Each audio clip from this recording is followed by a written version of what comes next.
Hi everyone, my name is Razvan Kraina and I'm part of the OpenSIPS project. I'm a core developer and I want to present to you some stuff that we've been working for a couple of months.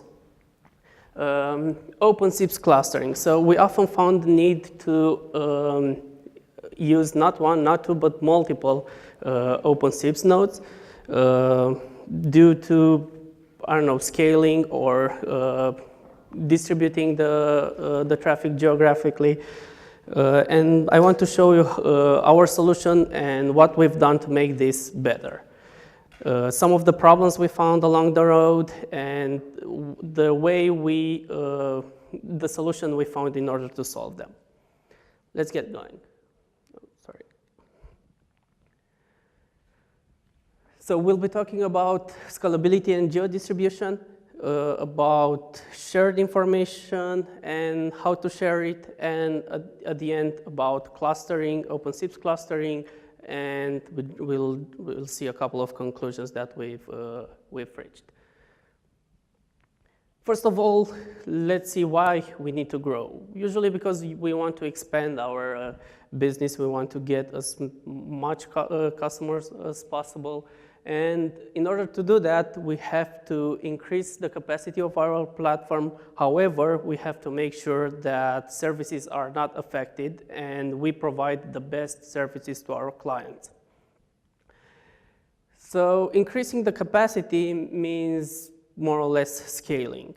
And most of, probably you already know that there are two types of scaling. Is vertical scaling, where you have your setup, and all you do is adding more resources, like adding more faster CPUs, adding more bandwidth to your setup.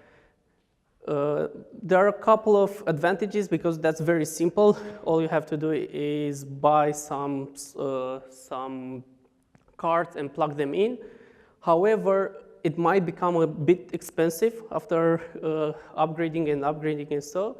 And at a certain point, you'll reach a limitation where you simply don't have any more slots where to add your RAM card, or you simply can't get any more bandwidth because your internet provider or data center can't offer more. So that's one of the problems with vertical scaling. However, on the horizontal scaling solution, what you can do is increase the number of instances you have. And that's pretty cheap because usually you buy commodity hardware that you can install wherever you want, in whatever data center you want. Well, of course, you have to meet a couple of requirements, but it's relatively cheap. However, the downside is that for this solution, you have to, your platform has to have a special logic in order to adapt to such topology. But let's take things step by step. So let's go back then when you first started your solution, your platform. So you had a couple of customers here, and you built your fancy Asterisk platform to offer solutions to your customers. And everybody was happy. So happy that you got even more customers. And what you can do is just ask the customers to plug them into this platform. And you get even more customers. Even more. After a certain point, you realize that adding more customers to this platform would no longer work. Why? Because if you do, then your platform would suffer performance issues. So you will no longer be able to offer the same services. And at that certain point, you decide that take this platform and replicate it. And now you have two platforms. These two are identical, well, besides of IP configuration, and take these customers and plug them in, right? Okay, and you can do this no matter what, no matter how many times. You can also have different guys that are that you somehow decide you want to expand your business over the ocean or in a different state or different country, continent, and you would like to deploy your platform over there. So you just take a snapshot of this platform and put it in a data center over there, right? And everything is nice, everything works. However, in theory, this works very nice. However, in practice, you probably want these guys to talk to these guys, although they are connected on different PBXs or different platforms, right? So you want to have a unified platform. You want to see all these customers, you want to see a single platform that they can use, and they can, this guy can talk with this guy. So everybody, you need to have a full mesh, even though your platforms are completely different. That's where clustering comes in. So the solution we thought of is to have multiple points of presence that can be in different states or countries or different location. In order to, this way you can ensure the best quality for your services because you provide the services as close as possible. So you have the data center next to, in the same state or in the same country or the same continent with your clusters, with your customers, and you also can provide high availability because in case one POP goes down, you can anytime use a different POP. Even though the quality, even you have to go overseas, the quality might be affected, but you still can provide the service. Well, this sounds very nice in theory. However, in practice, we face a couple of issues. For example, how do we balance the clients? How do we say this client should go to this POP, this client should go to this POP, and also have and also appear as a whole platform? What you can do is use DNS, right? So you can have a DNS entry for all your POPs, and the query can return each of them. However, this doesn't work because you can't really do geo-distribution. You can, unless your DNS provider knows how to do the geo-distribution. So that's a big hard. Of course, you can do static assigning, so give those guys this IP, these guys this IP, these guys the POP2 IP, and so on. So that's a different approach. Basically, you assign for each customer, you assign a home POP, a POP that he can get into the platform. Well, there are a couple of other solutions, but I'm not really going to talk about them because, well, this strongly depends on your platform and on the relation you have to your customers. Because, for example, if you have your own SIP phone, then you can implement this logic directly into the SIP phone, right? Soft phone, sorry. Now, we'll be talking about about this, how to provide a unified platform so that all users see the platform as a whole, no matter where they join the network. And we will conclude that all POPs must share real-time information. What kind of information? Or why can't we just plug these instances in and everything works out of the box? Let's say one of the scenarios that we thought of is impose some call limits. For example, we want to limit the calls a customer can have on the overall platform. So not just on a POP, but on the entire platform. So let's say that a caller, one customer is allowed to do 100 calls per second on the entire platform. However, due to some misconfiguration or I don't know, the customer tries to send 70 calls per second to POP1 and 40 calls per second to POP2.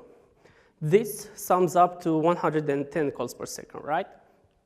And this somehow violates our limits, because this guy, POP1, will think that the customer does only 70 calls per second, and POP2 will think that the customer does only 40 calls per second, even though overall on the entire platform it does 110, which violates our rule. Therefore, when this guy checks how many calls per second the customer has, it needs a way to know how many calls per second the customer does on POP2 and in POP3 and so forth and so on, sum them up and check against that limit. In order to do that, both POPs need to share this information. So for example, POP1 needs to tell POP2 that the customer is doing 70 calls per second here, and this guy has to tell POP1 that this guy is doing 40 calls per second on that POP. Therefore, when this guy gets the calls, it is able to check those, to sum up all those information and check against the limit, and it will decline 4 calls per second, 7 calls per second here, and 3 calls per second here. So the whole platform will decline 10 calls per second, which satisfies our 100 calls per second. A similar approach we can have for limiting the concurrent calls a customer can have on a platform. So it's basically the same thing, except that, well, you check a different counter. The idea is that POP1 needs to send, to share this information somehow with POP2, right? So that's one scenario that might happen when you have this kind of distributed platforms. Another one is, for example, you want to have high availability and want to do calls failover. So imagine that A calls B through POP1. The call starts here, and this guy starts talking. But somehow, after a while, this POP goes down, right? This means that if this POP goes down, this guy can't close the call. If they can't close the call, well, they can get a CDR, right? And you can build them. So you need a mechanism. Actually, you can close the call and end the call on a different server, right? So you can use POP2 to end the call, and you will generate the CDR here. However, know that in order to generate an accurate CDR, you need a start time. So this means that POP1 needs to tell POP2 when the call started, right? Again, this information needs to be shared between the two instances, well, 2 or more. Another question is, how can POP2 reach this guy? How can POP2 reach the B side? Because, well, there might be a NAT, so this guy can be behind a NAT or so. So this is also an open question that we had to solve. And so the distributed user location table that's a very, very complex problem that we've been talking about. We've done a lot of meetings to try to solve this problem. But the question is, how can we find a user within an entire system? Because the user can be registered through POP1, through POP2, and we need to find, when somebody calls this user, we need to find all his locations, right? So we'll see that it's not just a simple data sharing problem. That's because usually when having multiple customers, there's a lot of data that you have to keep in memory.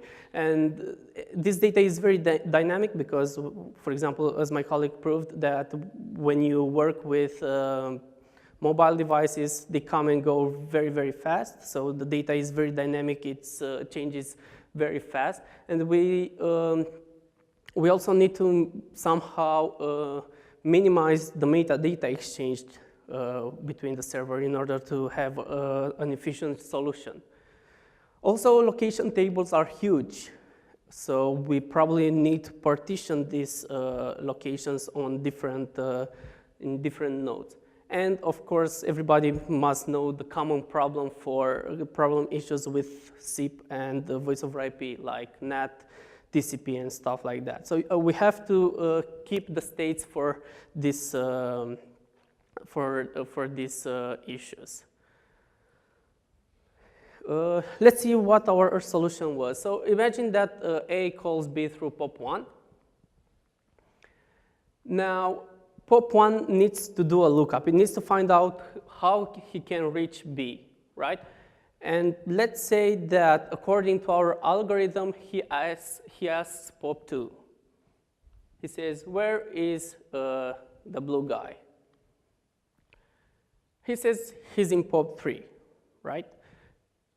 Now, what can we do with this information? Who can help me?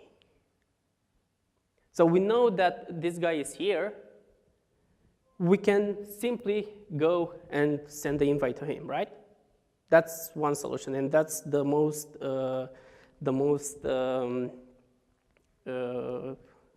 easy one. However, if this guy is behind NAT, POP1 will never be able to reach him. So what we can do is send the invite to POP3, and only POP3 can contact him, right? And that's because NAT. So now, in order for POP2 to know where the blue guy is, this guy needs to tell POP2 that, well, I have this guy, I have the blue guy registered through me, and whenever he's here, his IP and port is here, so his contact address is here. Whenever you want to reach him, just send either through me or directly, depending on the network topology.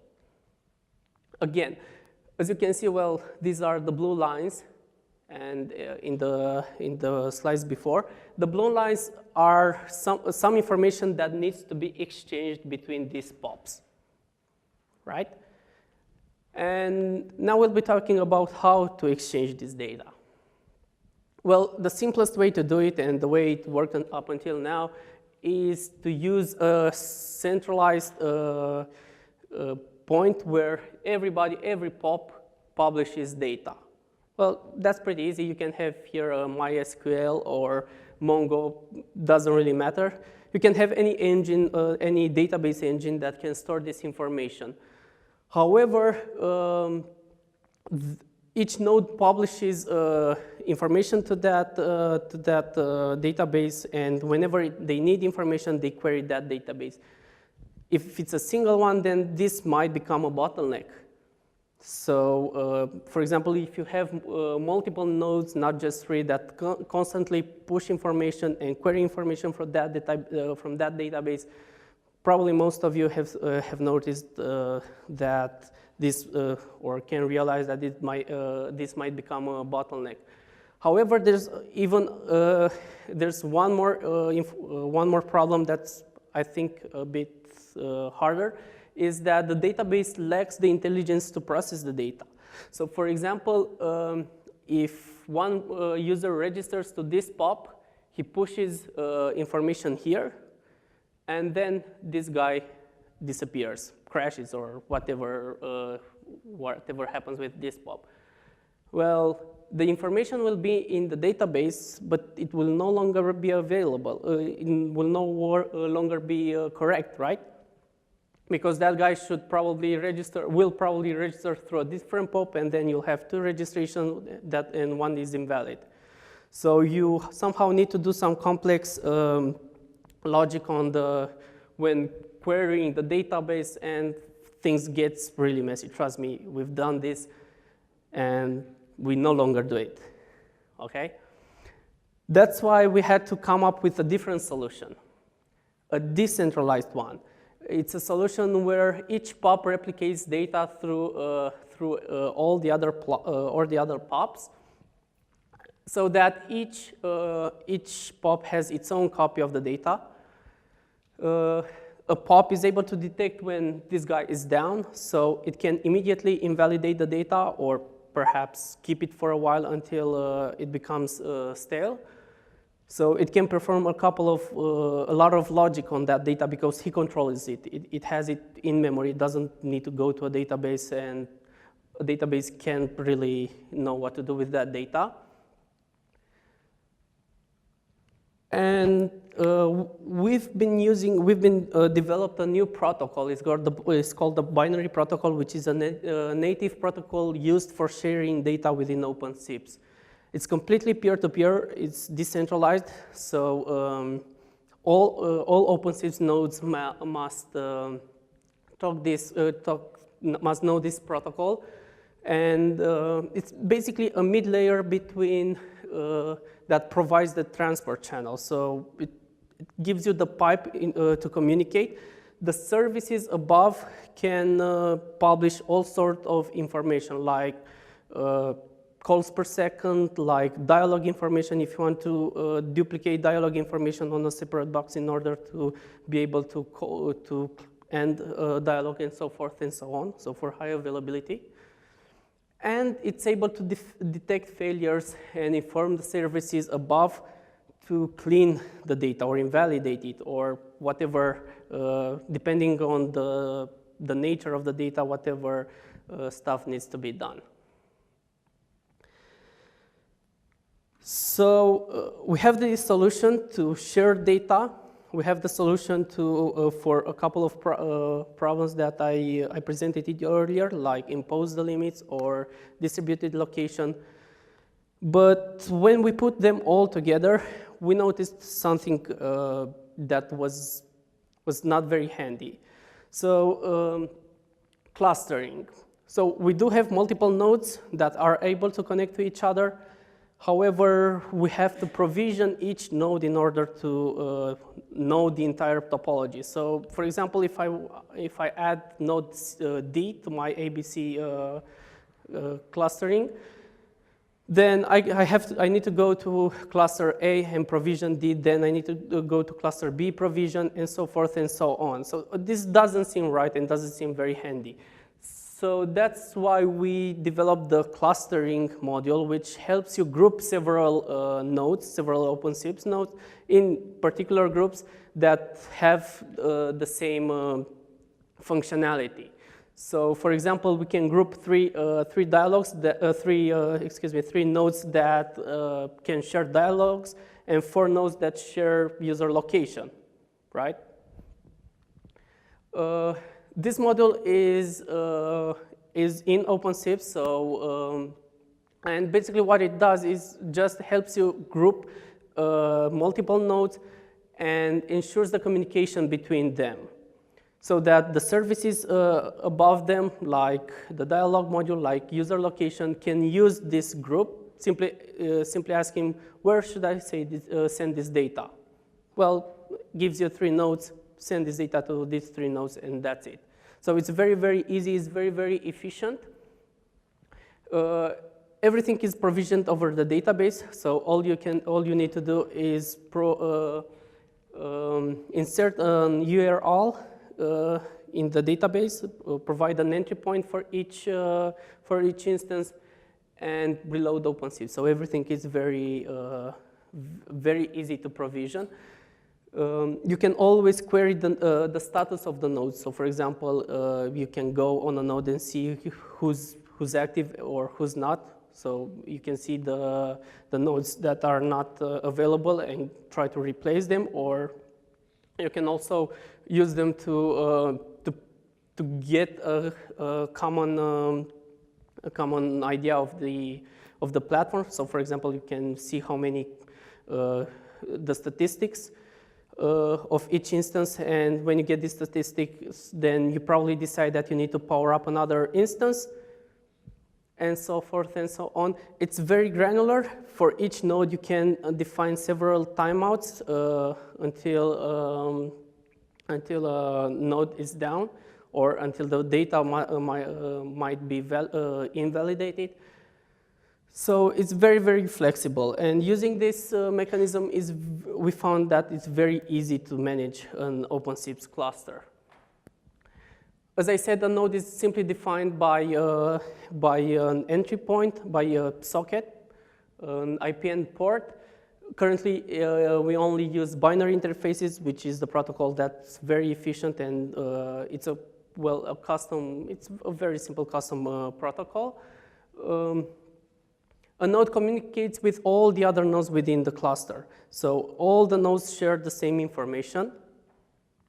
It's able to detect and report node failures, and it's able to notify, again, services above that something has changed in the cluster topology, so that the services can, I don't know, they can actually move data to a different cluster or whatever the logic permits.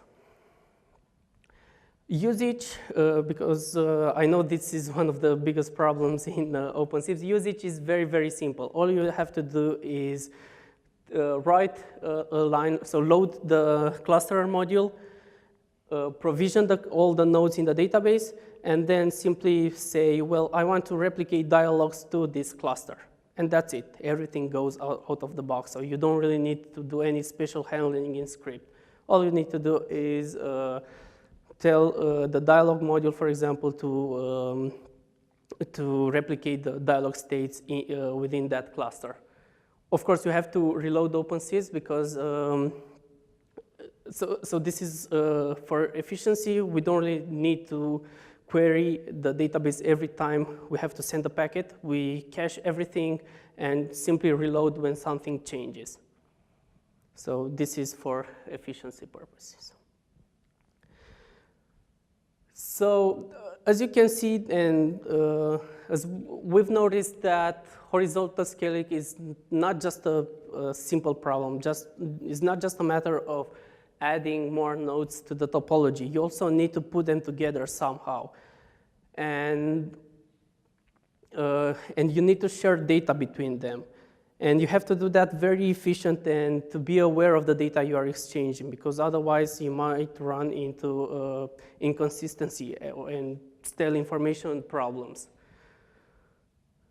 You also need to find a very handy way to put together all this information and to organize them in clusters and stuff like that, and to provision this as easy as possible, probably within a myadmin PHP, myadmin or something like that interface. Luckily, we've thought about that, and OpenSIPS is here to help. So if you want to do something like this, just give it a try. It's very, as I said, it's very, very simple to configure. All you have to do is group the nodes in a cluster and ask the dialog or the user location module to replicate states within that cluster. However, our work is not yet done, because we want to do even more stuff. For example, dynamically learn the topology of the network. So if you add a new node, you don't have to go and provision it into the database. Just plug it in, and everything will work out of the box. There's also some interesting ideas for developing alternative routes. So for example, if we have three instances, A, B, C, but A can get to C, because, I don't know, there's an IP table rule over there that blocks the traffic, then A can communicate to C through B. So that's, we can find the shortest and the fastest alternative route and communicate with C through that route. We are also working, actually, the first two are almost done. The first one is already released, so it's in the master branch of OpenSIPS. The second one is about to be released.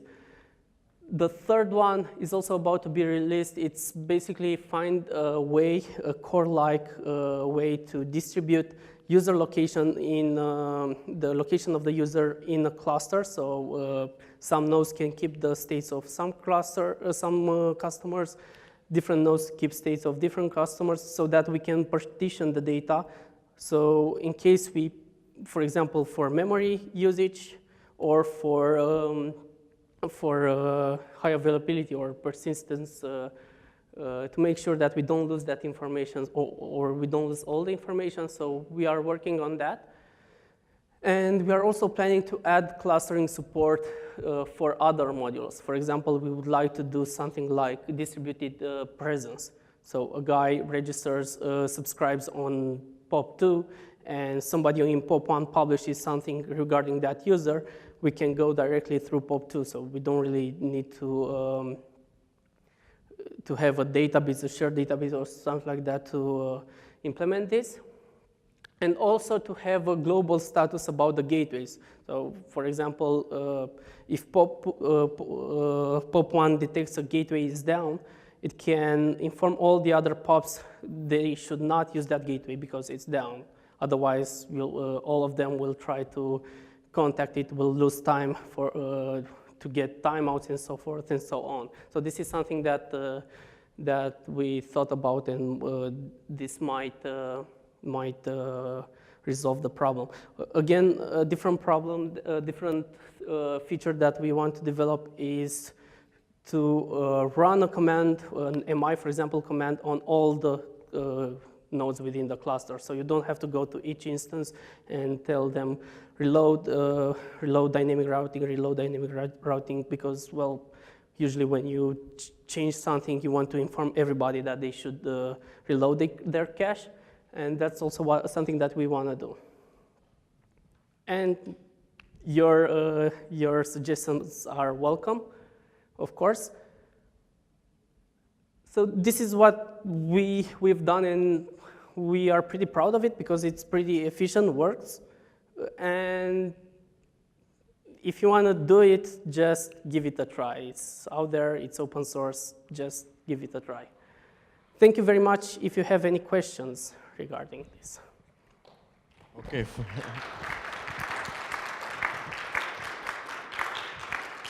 Thank you. Our first question. Just a question. Is there a way to not broadcast everything? Say you are horizontally scaling a registrar server, and because you get too many registers, but if you every register is being broadcasted to every node, then you haven't solved your scalability problem.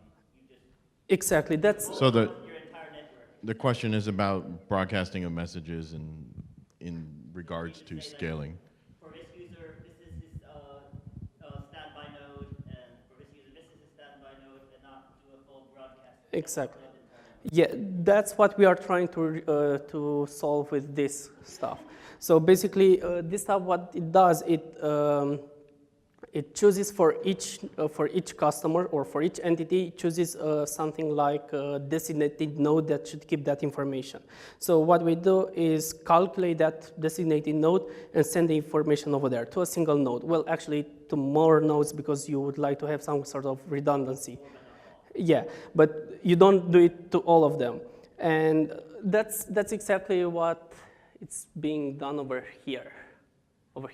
Because, for example, this guy knows this guy is here, but this guy has the actual information.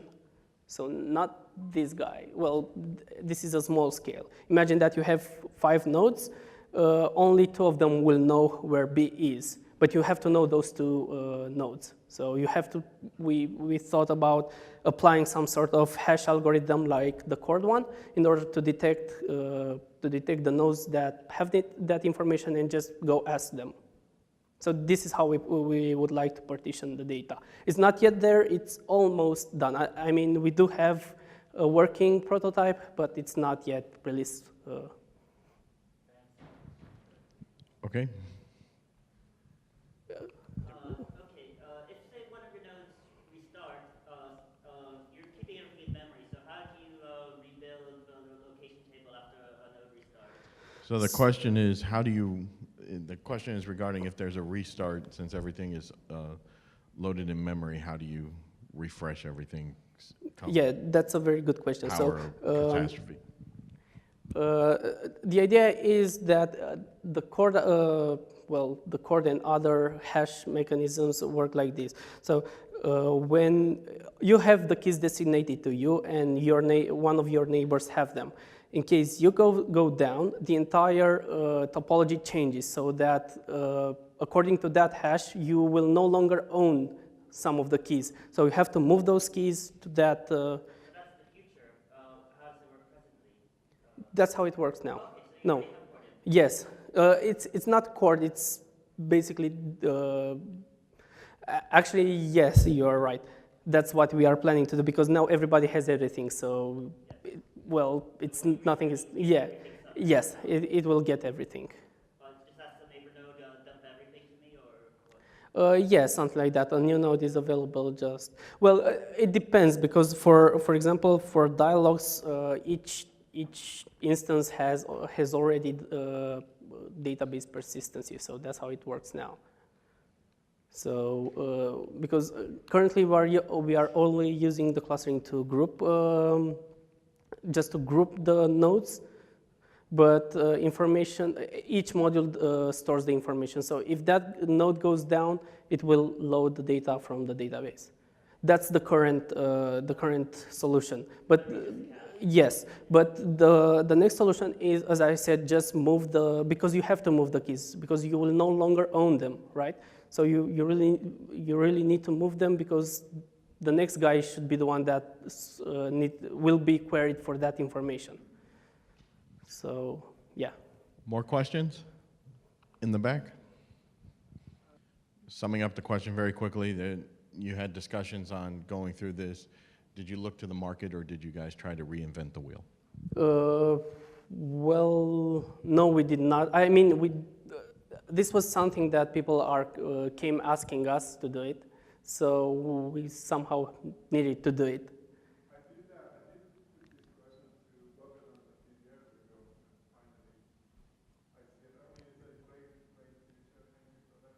Thank you. There are other products that you could have just replicate what they've done efficiently before. So just didn't go through all those. At least I am aware of one product that does this, but its implementation is not available, and it's basically a hosted solution. So we can't use that. We can deliver that to our customers. Not sure about others, to be honest. Most likely, well, of course, I work with Bogdan and we discuss, and I'm not sure if he was aware of a different solution. I really doubt that. What? I can discuss it with you later. Oh, you can say a few words about it? Okay. There another question over here, sir? On this particular network topology, Mr. Green wants to call Mr. Blue. Yeah. Pop 1 is down. Now what? Pop 1 is? Pop 1 is down. Okay. What happens? The question is, green is trying to call blue and pop 1 is down, what happens? So we simply apply this scenario, this one. So we simply complete the call through pop 2. However, see this communication that also needs to be here, right? So this guy, but you can combine them. But you'll also this guy needs to also replicate dialogs to this or to this guy, to whoever, basically to both of them, whoever will be able to complete the call. Are you assuming that you're able to move the IP address between pop 1 and pop 2? Yes, because if you don't move the IP, then you won't be able to reach the blue guy. But yeah, that's the idea. With a VIP, move it. Yep. So your cluster arrangement, the new protocol you've added into OpenSIPS, would that be preferable over your, say you just have two nodes, master slave, Yeah. failover, hot redundancy, hot spare type of situation? This would be preferable over your more traditional methods? Yeah.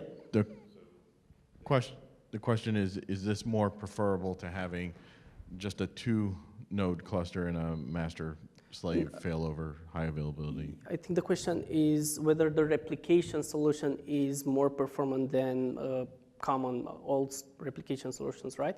And the answer is yes, because, well, up until now we had to do everything over SIP. So doing it over SIP, it's probably, SIP parsing is somehow a pain in the ass and takes a lot of time. So here we have a binary protocol which just, it's very, very efficient. Every field has its own length, and just ask for that field, and you get it. So for us, and the way we know we will be using the protocol, we develop that's why we develop something custom and not using something like that's already out there, like BN code or something like that, which is fast, but it's more generic. That's why we wanted to do something more custom, because we want to adapt it to our needs. Yeah. Let me ask you something about what we were discussing before on the if one of the POPs dies, you're saying that green will call POP 1. Over here, you haven't discussed that we have like a carp scenario where they're having a virtual IP. How does green will know that he has to send all his invites to POP 3 or POP 2 when POP 1 dies? There is no. It will be sending it to the same domain or to the same IP, or are we using DNS in conjunction? How it will know? As you said, if you are going to use a virtual IP. No. If POP, the same question that Yeah. POP 1 dies. Yeah. Green is registered to POP 1. Yeah. You want to talk to blue. Yeah. POP 1 died right there. You're saying that green is going to have to communicate with POP 3. Yeah. How, if green is registered to POP 1, how green doesn't know that he has to send the IP to POP 3? If they're not sharing the IP, As I said, if you Just have to put his on the mic, he's asking, how does green, when POP 1 goes down, how does green know to talk to another? So there are a couple of solutions. One of them is if you have a virtual IP here, and when POP1 goes down, this guy, the IP, virtual IP moves here, then it will use the same IP to, and it will send to the same IP, and it will reach here. However, if yes, yes, might have. Well, actually, but this is more or less the Just to help everyone, are you using, what method are you using to switch the IP to? We are using from POP1? VRRP or keep alive, or depends on heartbeat. Or you can use whatever protocol that provides.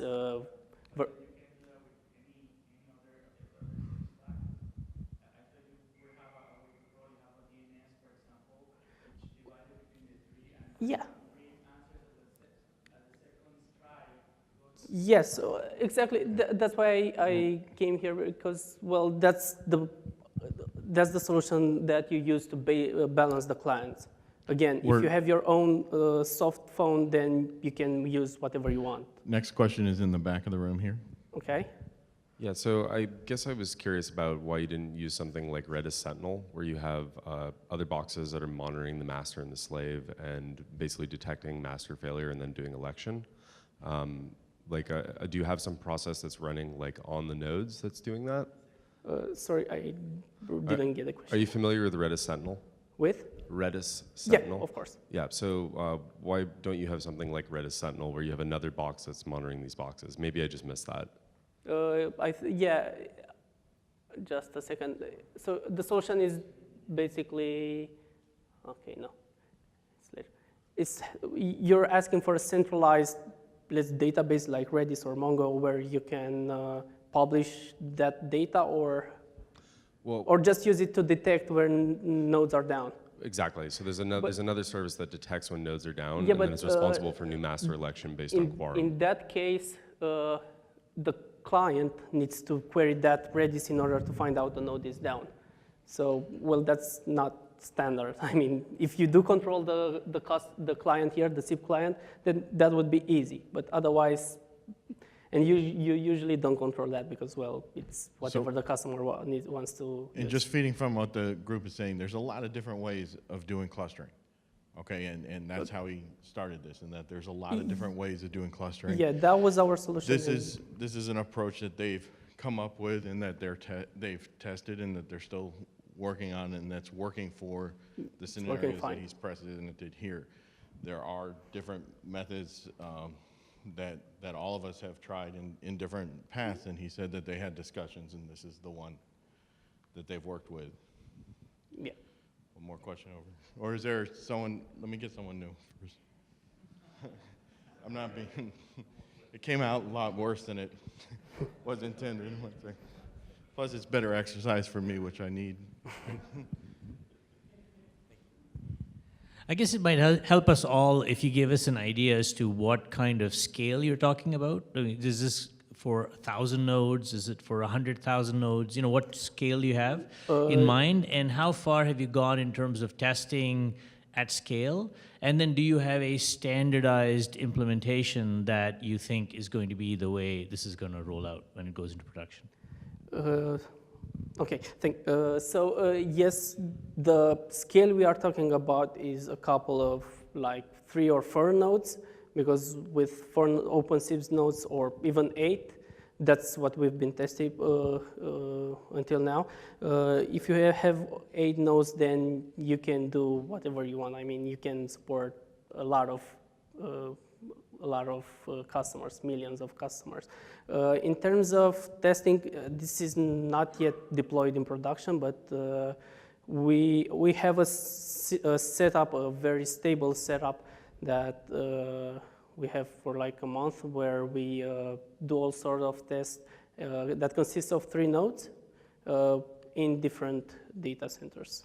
So, does the scaling, to follow up with what I thought, does the scaling have any numbers or projections of simultaneous calls or simultaneous users or that type of, like, oh, we expect that this would work for 100,000, 200,000, 2 million, you know? Well, this of course depends on the hardware that you deploy this, because, and depends on the type of routing you do, or because, for example, if you will be doing here, you will be doing like 10 queries in order to find out where this guy is, then your program might go to a different component, like to a database or something like that. So I can't really say that.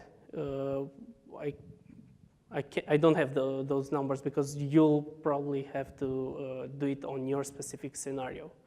Our scenario is just a simple residential where it's just users are just registering, and all you want to do is find out where that user is and send it over. And just to follow up on that, you know, scaling for size and numbers isn't the only reason to cluster. You know, for high availability, you could have one user, but that one user is really important. Okay, and they need multiple ways of getting there. It could be a geo-distribution, also an important idea that we thought about. We need it. Well, I'm still back here. Nope. All right. Moving back up. Please. Okay. Just with regards to virtual IPs, normally, disclaimer, I'm a Elio person, but normally when you add a new IP to you need to add a new line, a listen line, and then restart the SER in order for it to start listening to the IP address. If this is a new active, that's not ideal. Do you have a way to hot add new listen interfaces to acquire the floating IP? So, well, there are solutions for that. For example, you can only listen on the interface, for example, for bridge 0 or something like that. And if you move the IP, you'll just get, so in OpenSIPS, you will listen on all the IPs assigned to that interface, and that's it. That's all you have to do. So this is one solution. A different solution, But then you bind to 0.0.0 type thing. or something like that. But well, that's a bit. It's more general.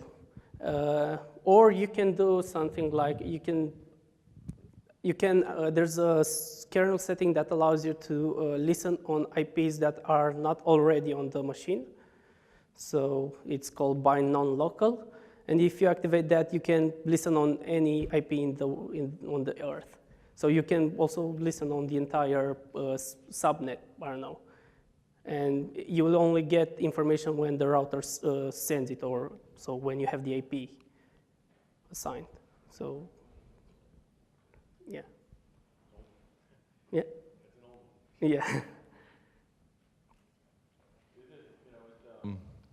You have people here that are working on a product that are very immense in it, so it's a good opportunity here to ask any questions that you have on this type of deployment or anything in there. So, any other questions while we're?